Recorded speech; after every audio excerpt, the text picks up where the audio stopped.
আসসালামু আলাইকুম।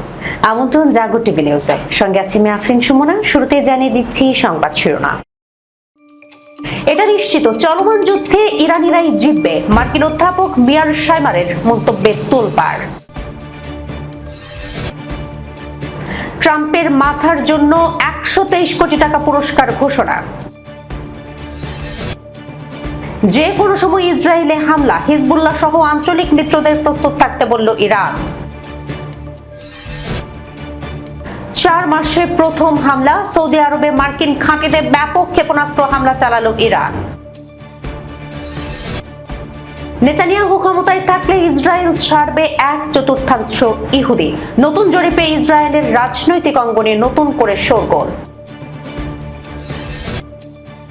কুয়েতের তেল ক্ষেত্রে ইরানের ভয়াবহ হামলা।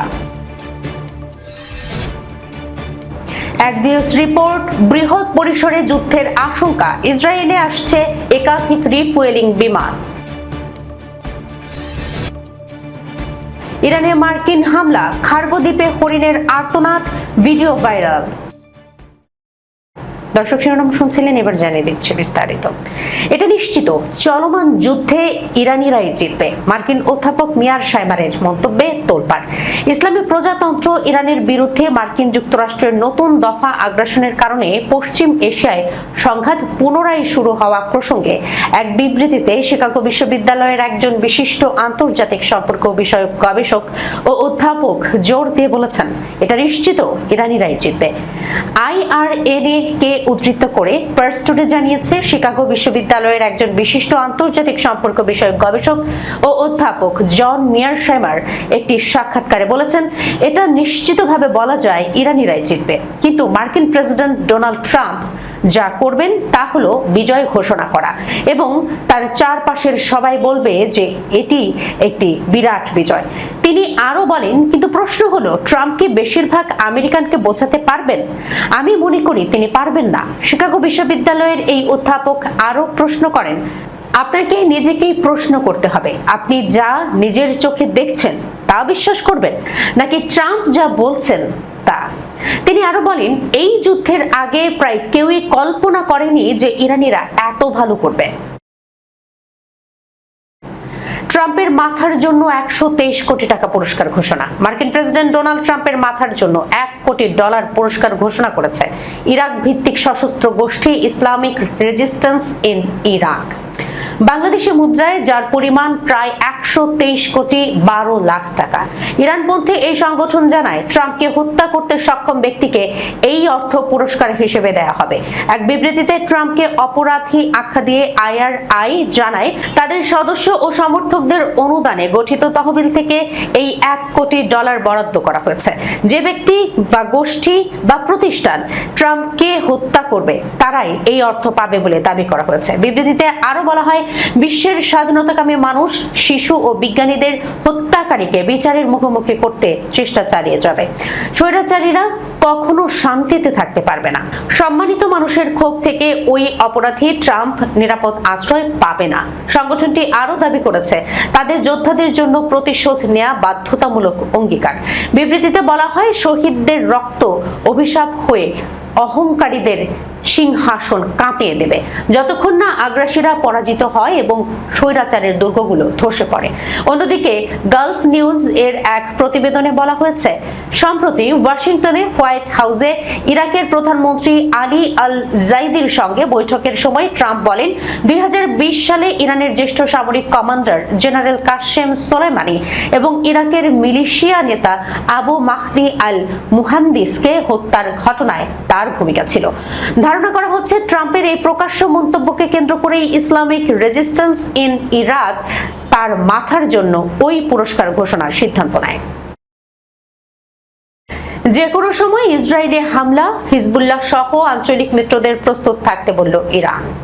যুক্তরাষ্ট্রের সঙ্গে সামরিক উত্তেজনার মধ্যেই হিজবুল্লাহ সহ নিজেদের অন্যান্য আঞ্চলিক মিত্রদের বৃহত্তর সংঘাতের জন্য প্রস্তুত হতে বলেছে ইরান। এর ফলে এই লড়াইয়ে ইসরায়েলেরও সরাসরি জড়িয়ে পড়ার আশঙ্কা তৈরি হচ্ছে। লেবাননের দৈনিক সংবাদপত্র নিদা আল ওয়াতান এর এক প্রতিবেদনে এই তথ্য জানানো হয়েছে। উল্লেখ্য, গত ফেব্রুয়ারির শেষের দিকে যুক্তরাষ্ট্র ও ইসরায়েল ইরানের বিরুদ্ধে যুদ্ধ শুরু করলে দেশটির সাবেক সর্বোচ্চ নেতা আলী খামেনি নিহত হন। সম্প্রতি তেহরানে তার অন্ত্যেষ্টিক্রিয়ার ফাঁকে অনুষ্ঠিত বিভিন্ন বৈঠক থেকে প্রাপ্ত তথ্যের বরাত দিয়ে প্রতিবেদনটি প্রকাশ করা হয়েছে। প্রতিবেদনে বলা হয়, ইরান সমর্থিত আঞ্চলিক জোট এক্সিস অফ রেজিস্ট্যান্স বা প্রতিরোধ বলয় এর নেতারা মিত্রদের জানিয়েছেন যে অপেক্ষার পালা প্রায় শেষ হয়ে আসছে এবং এখন সামরিক পরিস্থিতির জন্য প্রস্তুতি নেওয়াই তাদের প্রধান অগ্রাধিকার। সংঘাত অবসানের লক্ষ্যে একটি প্রাথমিক চুক্তি স্বাক্ষরের 1 মাস পর পররাষ্ট্র ও ইরানের মধ্যে নতুন করে লড়াই শুরু হওয়ার প্রেক্ষাপটে শুক্রবারের এই প্রতিবেদনটি সামনে এলো। এখন পর্যন্ত সর্বশেষ এই সংঘাতে ইসরায়েল জড়িত হয়নি এবং তেহরানও সরাসরি হুইদি রাষ্ট্রটিকে লক্ষ্যবস্তু করেনি। তবে ইরানের লেবানন ভিত্তিক ছায়া সংগঠন হিজবুল্লাহ যদি এই লড়াইয়ে জড়িয়ে পড়ে এবং ইসরায়েলি ভূখণ্ডে তাদের হামলা পুনরায় শুরু করে, তবে পরিস্থিতির মোড় ঘুরে যেতে পারে। জানা গেছে, যে কোনো চরম উত্তেজনাকর পরিস্থিতির জন্য সম্পূর্ণ প্রস্তুত থাকার লক্ষ্যে হিজবুল্লাহকে বিশেষ নির্দেশ দেওয়া হয়েছে। সেই সঙ্গে ইরানের কর্মকর্তারা সতর্ক করে বলেছেন, ভবিষ্যতের যে কোনো সংঘাত অতীতের যে কোনো লড়াইয়ের চেয়ে অনেক বেশি ব্যাপক ও ভয়াবহ হতে পারে। নিদা আল ওয়াতান তাদের প্রতিবেদনে আরও জানিয়েছে, সাম্প্রতিক মাসগুলোতে ইরান সমর্থিত সশস্ত্র গোষ্ঠীগুলো বেশ কিছু বিপর্যয়ের মুখে পড়লেও তেহরান এখনো হিজবুল্লাহকেই তাদের সবচেয়ে গুরুত্বপূর্ণ আঞ্চলিক সম্পদ বলেই বিবেচনা করে। সূত্র টাইমস অফ ইসরায়েল। 4 মাসে প্রথম হামলা। সৌদি আরবে মার্কিন ঘাঁটিতে ক্ষেপণাস্ত্র হামলা চালালো ইরান। সৌদি আরবে অবস্থিত একটি মার্কিন সামরিক ঘাঁটিতে ব্যালিস্টিক ক্ষেপণাস্ত্র নিক্ষেপ করেছে ইরান।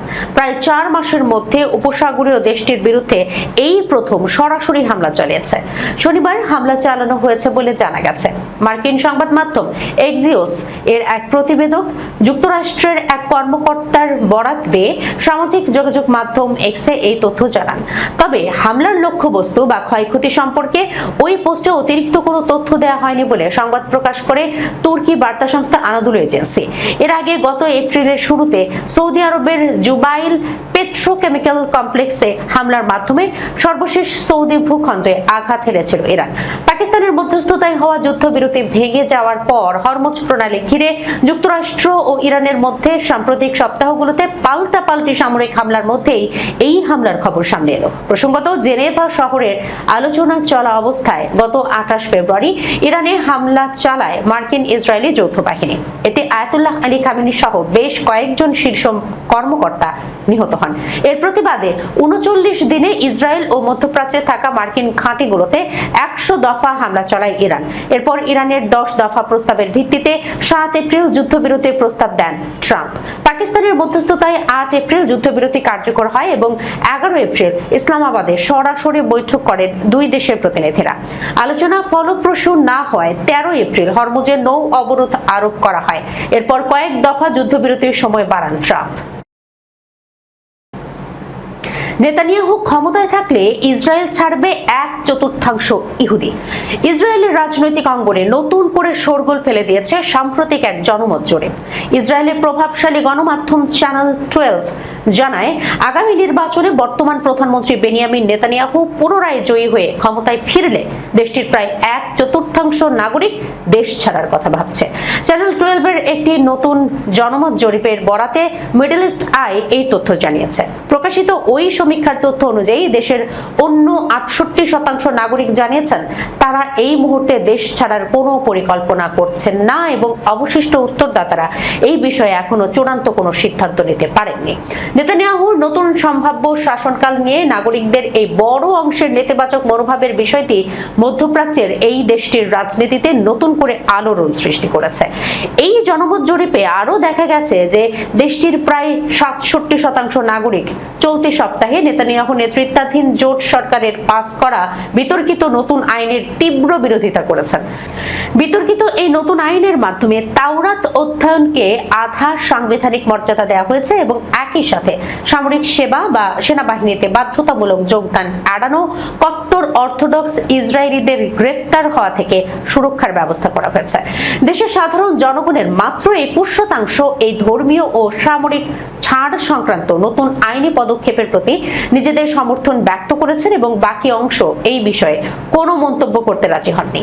রাজনৈতিক বিশ্লেষকেরা মনে করছেন ইসরায়েলের বর্তমান জোট সরকারের এই বিতর্কিত পদক্ষেপের কারণেই মূলত সাধারণ নাগরিকদের একাংশের মধ্যে দেশ ছাড়ার এই তীব্র প্রবণতা তৈরি হয়েছে। সূত্র মিডল ইস্ট আই।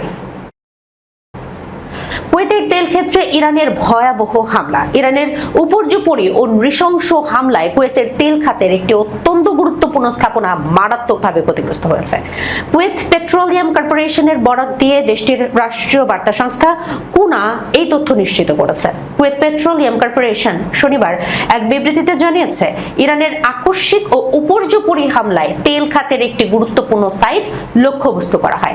এতে স্থাপনাটির ব্যাপক ক্ষয়ক্ষতি হওয়ার পাশাপাশি বেশ কয়েকজন কর্মী আহত হয়েছেন। বিবৃতিতে আরো বলা হয়, হামলার পরপরই দ্রুত পদক্ষেপ নিয়ে আহতদের প্রয়োজনীয় চিকিৎসা সহায়তা দেওয়া হয়েছে এবং পুরো সাইটটি থেকে সাধারণ মানুষকে নিরাপদে সরিয়ে নেওয়া হয়েছে। বর্তমানে পরিস্থিতি নিয়ন্ত্রণে আনতে এবং ক্ষয়ক্ষতি মোকাবেলায় কুয়েতের সংশ্লিষ্ট রাষ্ট্রীয় কর্তৃপক্ষের সাথে নিবিড় সমন্বয় ও যৌথ প্রচেষ্টা চালিয়ে যাওয়া হচ্ছে। তবে এই ঘটনার পর মধ্যপ্রাচ্যের জ্বালানি খাত এবং ভূ রাজনীতিতে নতুন করে উত্তেজনা দেখা দিয়েছে। সূত্র আল জাজিরা। এক্সিওস রিপোর্টস, বৃহৎ পরিসরে যুদ্ধের আশঙ্কা। ইসরায়েলে আসছে একাধিক রিফুয়েলিং বিমান। ইরানের বিরুদ্ধে মার্কিন সামরিক অভিযান আরো বিস্তৃত করার সম্ভাবনা বাড়ছে, এমন ইঙ্গিত সামনে রেখে ট্রাম্প প্রশাসন ইসরায়েলকে জানিয়েছে যে দেশটিতে আরো কয়েক ডজন রিফুয়েলিং ট্যাঙ্কার সামরিক বিমান পাঠানো হবে। 3 জন মার্কিন ও ইসরায়েলি কর্মকর্তা এই তথ্য জানিয়েছেন বলে একটি প্রতিবেদন প্রকাশ করেছে এক্সিওস এর সাংবাদিক বারাক রাভিদ। প্রতিবেদনের তথ্য মতে, হোয়াইট হাউসের সিচুয়েশন রুমে নতুন কয়েকটি সামরিক পরিকল্পনা উপস্থাপনের পর প্রেসিডেন্ট ট্রাম্প ইরানের বিরুদ্ধে আরো বৃহৎ পরিসরে সামরিক অভিযানের বিষয়টি বিবেচনা করছেন। সম্ভাব্য এই অভিযান হরমুজ প্রণালী এলাকায় চলমান হামলার চেয়ে অনেক বিস্তৃত হতে পারে। বিবেচনাধীন পরিকল্পনাগুলোর মধ্যে 3 জন মার্কিন ও ইসরায়েলি কর্মকর্তা এই তথ্য জানিয়েছেন বলে একটি প্রতিবেদন প্রকাশ করেছে এক্সিওসের সাংবাদিক বারাক রাফিদ। রয়েছে ইরানের বিদ্যুৎ কেন্দ্র সহ গুরুত্বপূর্ণ অবকাঠামোতে বোমা হামলা, সমৃদ্ধ ইউরেনিয়ামের মজুদ আরো গভীরে চাপা দিতে পারমাণবিক স্থাপনায় অতিরিক্ত এবং নির্মাণাধীন বলে সন্দেহ করা পিক্যাক্স মাউন্টেন ভূগর্ভস্থ স্থাপনায় হামলা। বর্তমানে তেল আবিবের কাছে অবস্থিত বেন গুরিয়ন আন্তর্জাতিক বিমানবন্দর এবং দক্ষিণ ইসরায়েলের রামন বিমানবন্দরে যুক্তরাষ্ট্রের প্রায় 60টি ট্যাঙ্কার বিমান রয়েছে। ইসরায়েলি কর্মকর্তাদের দাবি, আগামী কয়েকদিনের মধ্যে আরো কয়েক ডজন বিমান পাঠাতে চায় ওয়াশিংটন। এতে যুদ্ধের শুরুতে থাকা অবস্থায় পৌঁছানো যাবে। তাদের মতে আশপাশের অন্যান্য ঘাটের তুলনায় ইরানি হামলার ঝুঁকি কম হওয়ায় মার্কিন বাহিনী বেন গুরিয়ন বিমানবন্দর থেকেই এসব বিমান পরিচালনা করতে বেশি আগ্রহী। যদিও ট্রাম্প এখনো চূড়ান্ত সিদ্ধান্ত নেননি, তবে মার্কিন ও ইসরায়েলি কর্মকর্তাদের মতে তিনি এমন মাত্রার ক্ষয়ক্ষতি করতে চান যাতে ইরান সরকার হরমুজ প্রণালী খুলে দিতে এবং যুক্তরাষ্ট্রের পারমাণবিক দাবিগুলো মেনে নিতে বাধ্য হয়। তাদের ধারণা, আগামী কয়েকদিনের মধ্যেই ট্রাম্প সামরিক অভিযান জোরদারের নির্দেশ দিতে পারেন। ইরানের খার্গো দ্বীপে যুক্তরাষ্ট্রের ধারাবাহিক হামলার পর আতঙ্কে রাস্তায় হরিণের ছুটে চলার একটি ভিডিও সামাজিক যোগাযোগ মাধ্যমে ভাইরাল হয়েছে। ইরানের রাষ্ট্রীয় গণমাধ্যম ও ভারতে দেশটির দূতাবাস ভিডিওটি শেয়ার করেছে। ভিডিওতে দেখা যায় বিস্ফোরণের শব্দের মধ্যে এবং হরমুজ প্রণালীর কাছে হামলার সময় দ্বীপ জুড়ে আতঙ্কিত হয়ে দৌড়াচ্ছে হরিণগুলো। ভিডিওটি যুদ্ধের কারণে বন্য প্রাণী তাদের প্রাকৃতিক আবাস ছেড়ে বেরিয়ে আসার চিত্র তুলে ধরেছে। গত মাসে ইরানের ফার্স বার্তা সংস্থার এক প্রতিবেদনে বলা হয়, যুদ্ধ চলাকালীন দক্ষিণাঞ্চলের খার্গো দ্বীপে অন্তত 25টি হরিণ মারা গেছে। তবে পরিবেশ কর্মকর্তাদের ধারণা প্রকৃত সংখ্যা এর চেয়ে অনেক বেশি। ইরানের বন্যপ্রাণী সুরক্ষা ও ব্যবস্থাপনা দপ্তরের উপপরিচালক মাসুমেহ সাফাই বলেন, এই সংখ্যা শুধু সামরিক এলাকার বহরের হিসাব। এখন পর্যন্ত নথিভুক্ত সংখ্যার তুলনায় প্রকৃত প্রাণহানি আরো বেশি। পরিবেশ বিশেষজ্ঞরা বলছেন, যুদ্ধের ক্ষতি শুধু তাৎক্ষণিক প্রাণহানিতে সীমাবদ্ধ নয়। বিস্ফোরক, আবাসস্থল ধ্বংস এবং তীব্র শব্দ বন্যপ্রাণীর মধ্যে চরম মানসিক চাপ, আঘাত ও আচরণগত পরিবর্তন সৃষ্টি করে। তেহরানের লাভিজান বার্ড গার্ডেনে আতঙ্কে খাঁচার সঙ্গে ধাক্কা লেগে পাখি মারা যাওয়ার ঘটনা ঘটেছে। এছাড়াও অন্যান্য পুনর্বাসন কেন্দ্রেও আতঙ্কিত প্রাণীর দেখা মিলেছে। বিশেষজ্ঞদের মতে, ছোট আকারের প্রাণীগুলো বিস্ফোরণের অভিঘাত ও আবাসস্থল হারানোর ঝুঁকিতে সবচেয়ে বেশি রয়েছে। দর্শক, এই ছিল এখনকার মতো জাগো টিভি নিউজে। যাবার আগে সংবাদ শিরোনামগুলো জানিয়ে দিচ্ছি আরো একবার। এটা নিশ্চিত, চলমান যুদ্ধে ইরানিরাই জিতবে। মার্কিন অধ্যাপক মিয়ার শাইমারের মন্তব্যে তোলপাড়। ট্রাম্পের মাথার জন্য 123 কোটি টাকা পুরস্কার ঘোষণা। যে কোনো সময় ইসরায়েলে হামলা, হিজবুল্লাহ সহ আঞ্চলিক মিত্রদের প্রস্তুত থাকতে বলল ইরান। 4 মাসে প্রথম হামলা, সৌদি আরবে মার্কিন ঘাঁটিতে ব্যাপক ক্ষেপণাস্ত্র হামলা চালালো ইরান। নেতানিয়াহু ক্ষমতায় থাকলে ইসরায়েল ছাড়বে 1/4 ইহুদি। নতুন জরিপে ইসরায়েলের রাজনৈতিক অঙ্গনে নতুন করে শোরগোল। কুয়েতের তেল ক্ষেত্রে ইরানের ভয়াবহ হামলা। এক্সিওস রিপোর্ট, বৃহৎ পরিসরে যুদ্ধের আশঙ্কা, ইসরায়েলে আসছে একাধিক রিফুয়েলিং বিমান। ইরানে মার্কিন হামলা, খার্গো দ্বীপে হরিণের আর্তনাদ, ভিডিও ভাইরাল। এখনকার মতো এই পর্যন্তই। এতক্ষণ পর্যন্ত যারা সঙ্গে ছিলেন সবাইকে ধন্যবাদ। আল্লাহ হাফেজ।